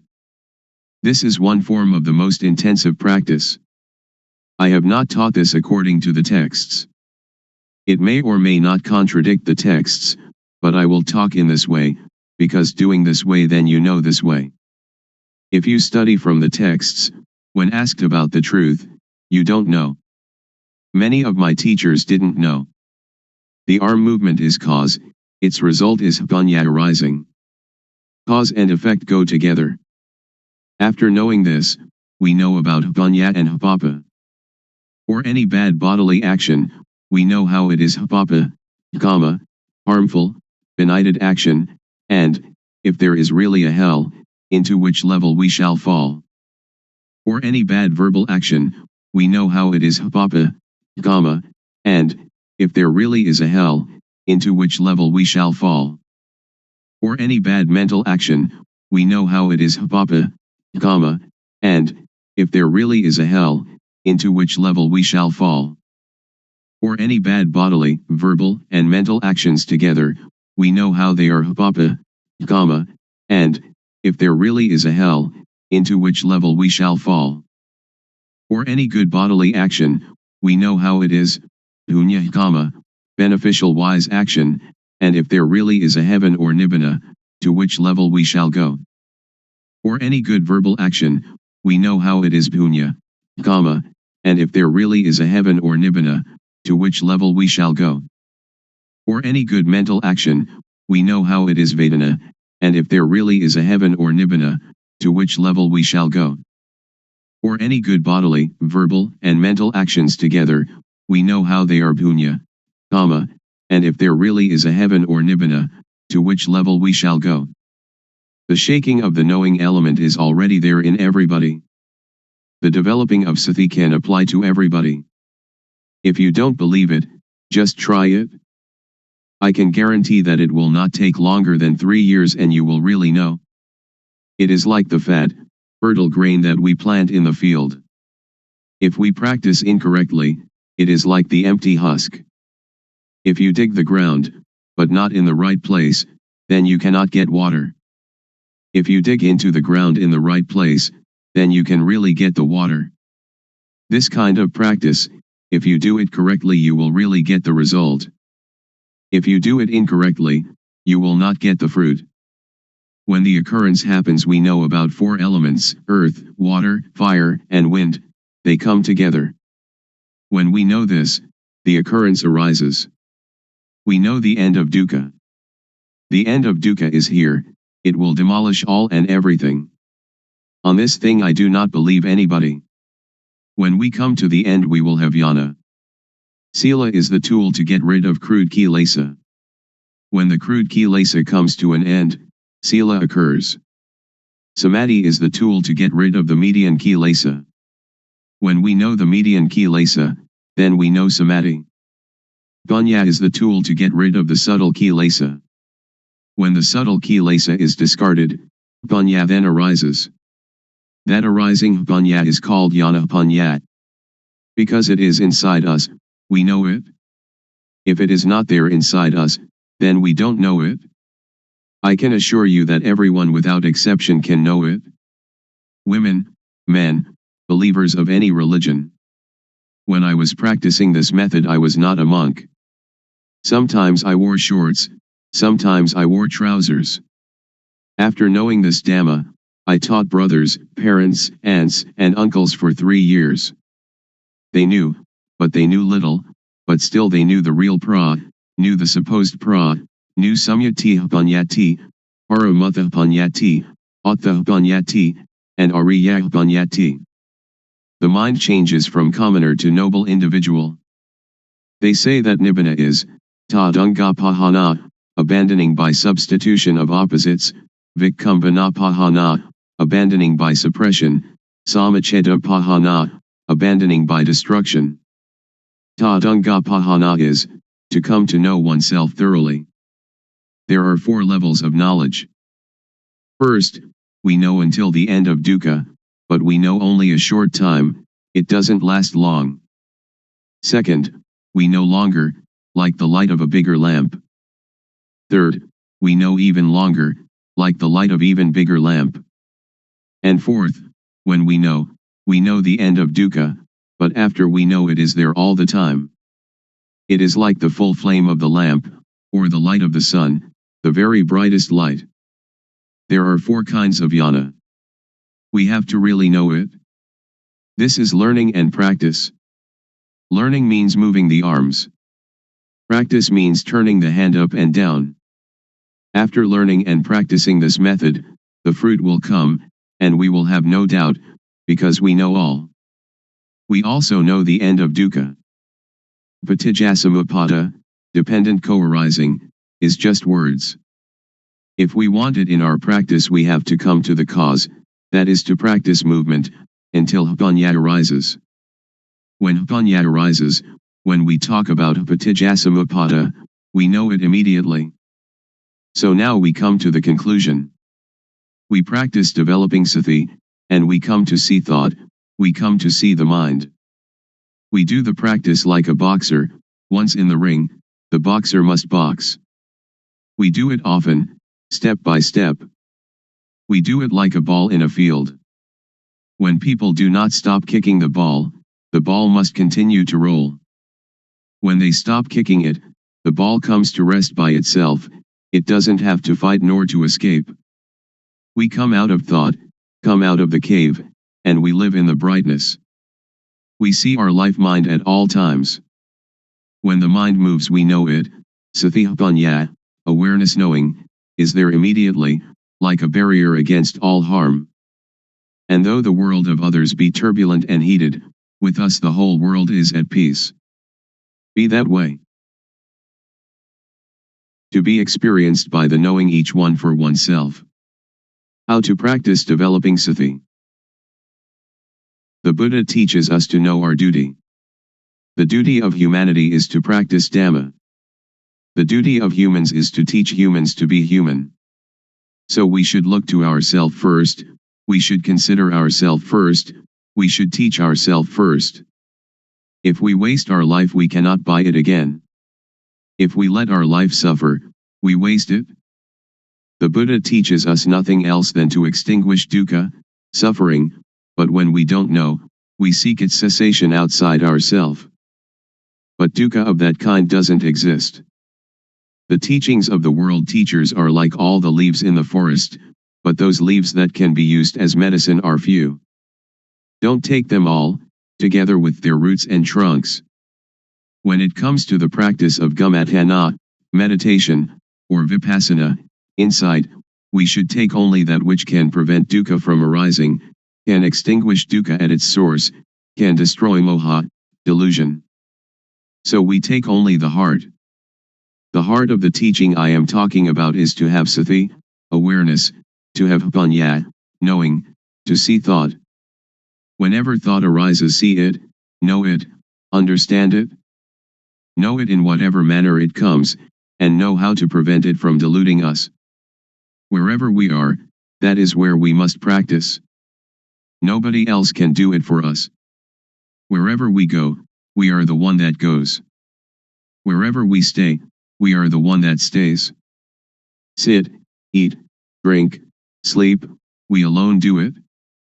If we are a person who keeps precepts or gives charity, we can practice. And if we are somebody who never does these things, we can also practice. To help others is good, but it is good only in a worldly way. To practice developing sati, samadhi, panya, awareness, steadiness of mind, knowing, however, is good in every way.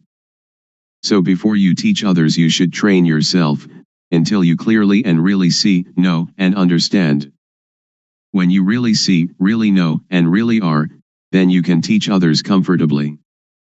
So this practice, we have to learn it ourselves, we have to teach ourselves, we have to see ourselves, we have to know ourselves, we have to understand ourselves, we have to do ourselves. So you needn't be interested in others, just do this movement practice a lot, do it as nothing special, do it without hurry, without doubt, without speculation, do it without expectation of result. Be simple, and just move, one movement at a time, and know. When you don't know, let it pass, when you know, let it pass. Sometimes you know, sometimes you don't know, so it goes, but know. When the body moves, know it. When the mind moves, know it. This practice is a 24 hours a day practice, so relax and just be natural, just be normal. Set up the mind to really practice, and practice comfortably. The method of developing sati in daily life. When we get on a bus or boat, and are seated properly, we turn the palm up, we turn the palm down, we move the hand, or stretch the hand, or run the thumb over the fingertips, and blinking eyes, breathing, swallowing saliva, and so on. Be aware of these movements. This is the way to have awareness returning to ourself. When thought arises, be aware of it, and detach it. The method of developing sati when we are at home. We can sit with both legs gathered back to one side, or cross-legged, or in a chair, or we can sit with legs outstretched. We can stand or lie down doing the rhythmic practice too. When we walk Jangama, meditating while walking back and forth, a length of 8 to 12 paces will do, we must not move the arms, fold the arms across the chest, or clasp the hand behind the back. The method of practice in a sitting position is shown in the stylized illustrations that follow. First, rest the hands palms down on the thighs.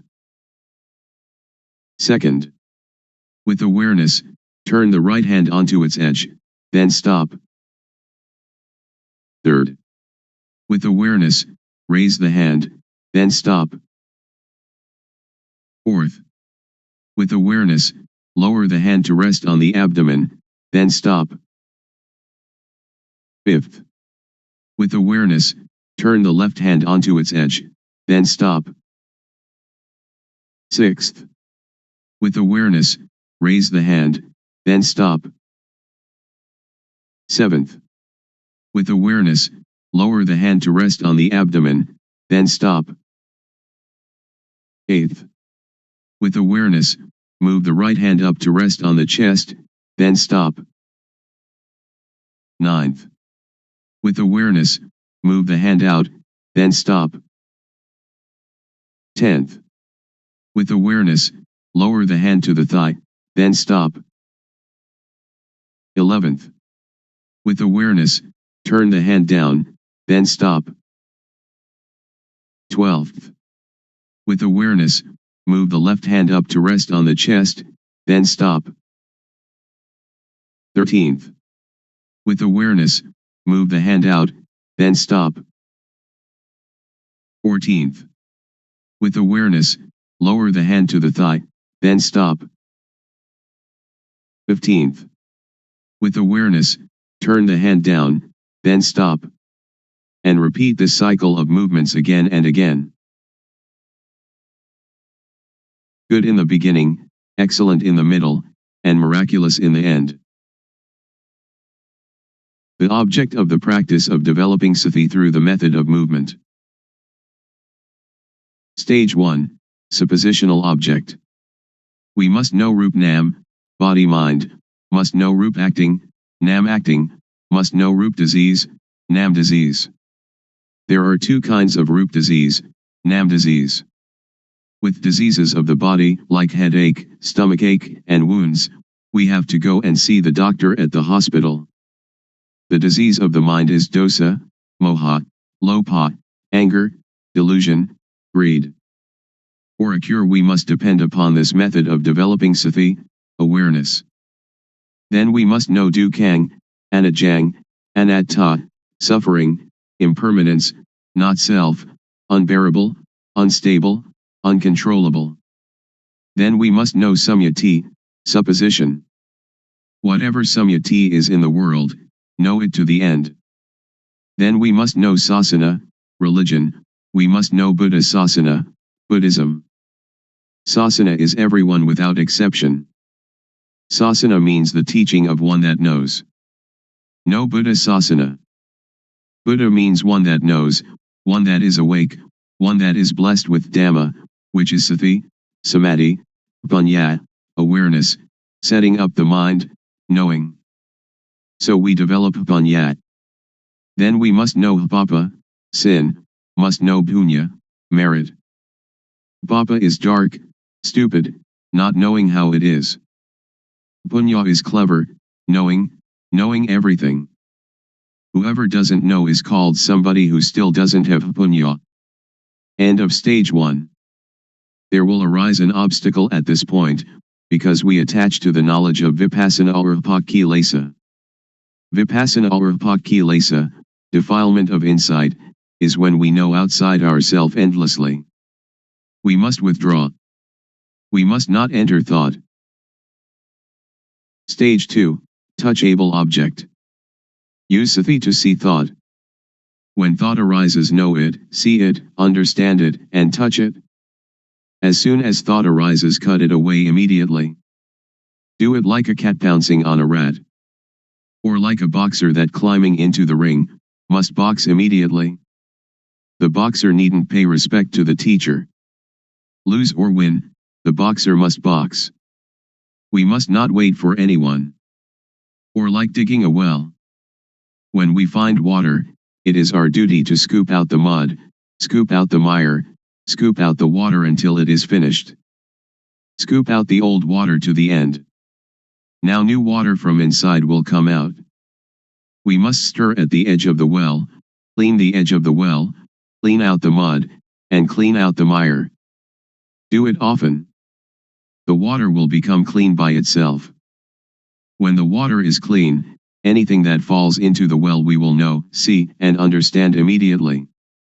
The cutting out of thought is the same. The quicker we cut, the better it is. Then let us see Vatu, thingness, see Paramutha, mind touchable, see Agara, change in Jess. Vatu means things that exist in the world, everything in humans and the mind of humans and creatures. Paramatha means things that really exist, we are seeing, having, being it, right now in front of us, touchable with the mind. Agara means change in Jess. Suppose we have a full can of dye, originally of 100% quality. If we dye cloth, it will adhere to the material 100%. When we know, we see, we can touch with the mind, the same full can of dye but the quality declines. Take it to dye cloth, it will no longer adhere to the material. This we must really see, must really know. Then see dosa, moha, lopa. Then let us see, vedana, sunya, sankhara, vijnana, feeling, percept, conceiving, knowingness, see them, know them, and touch them. Really understand this. We needn't doubt. Now there will arise a little bhiti, rapture, but bhiti is an obstacle in the higher practice of Dhamma. We must not be interested in that bhiti, we must come to see thought. This is the beginning of the touchable object, of this method of developing sati, of one that has panya. Continue to see thought. There will occur knowledge, or yana panya, the knowledge of full direct awareness knowing. See, know, and understand kilesa, tanha, upadana, kama, defilement/stickiness, craving/heaviness, attachment, action. Therefore attachment will lose its taste, loosen its grip and fade, just as poor quality dye cannot adhere to material. There will again arise bhiti. We must not be interested in that bhiti. Uproot satisfaction and dissatisfaction. Continue to see thought, to see the mind that is thinking. There will occur a kind of jnana, to see, to know, and to understand sila, normality, sila kunda, samadhi kunda, panya kunda, the gathering together, containing of all normality, setting up the mind, knowing, or, ati sila sikha. Ati jitta sikha, and ati panya sikha, the training in the higher ethics, higher mind, higher knowing. Kunda means to contain or to fight. Sikha means to steamroller into powder or to pulverize to extinction. So sila is the tool to get rid of crude kilesa. Crude kilesa is dosa, moha, lopa, kilesa, tanha, upadana, kama. When these lose their taste, fade, and loosen, then sila occurs. Samadhi is the tool to get rid of median kilesa. Median kilesa is calmness, which is to see, to know, and to understand gamazava, pavasava, abhijasava, under the control of sensuality, being, not knowing, because this kilesa is median kilesa, which makes the mind calm. This is one of the objects of this method of developing sati. When we know and see it this way, we will come to know dana, generosity, giving, keeping precepts, and doing gamatana, meditation, from every angle and every corner. There will arise jnana panya in the mind. For a bad bodily action, know how it is papa, kama, harmful, benighted action, and, if there really is a hell, into which level we shall fall. For a bad verbal action, know how it is papa, kama, and if there really is a hell, into which level we shall fall. For a bad mental action, know how it is papa, kama, and, if there really is a hell, into which level we shall fall. For bad bodily, bad verbal, and bad mental actions together, know how they are papa, kama, and, if there really is a hell, into which level we shall fall. For a good bodily action, know how it is punya, kama, beneficial, wise action, and, if there really is a heaven or nibbana, to which level we shall go. For a good verbal action, know how it is punya, kama, and, if there really is a heaven or nibbana, to which level we shall go. For a good mental action, know how it is punya, kama, and, if there really is a heaven or nibbana, to which level we shall go.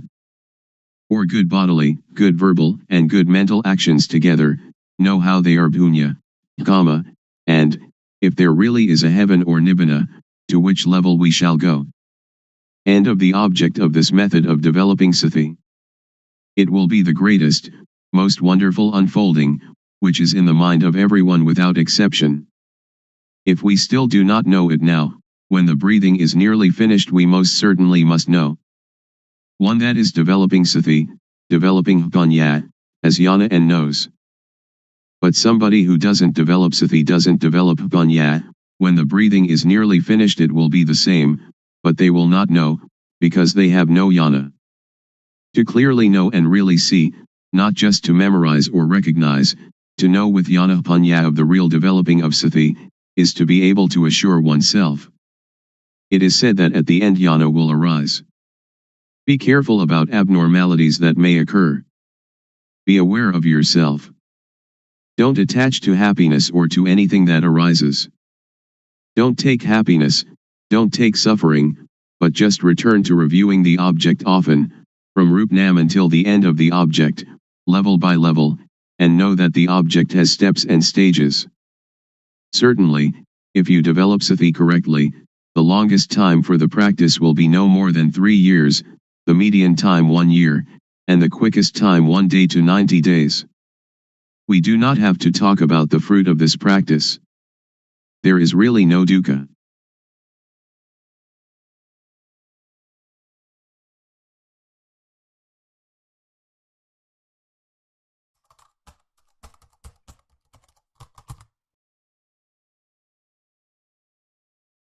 May all beings be at ease. Whatever living beings there may be, whether they are weak or strong, omitting none, the great or the mighty, medium, short or small,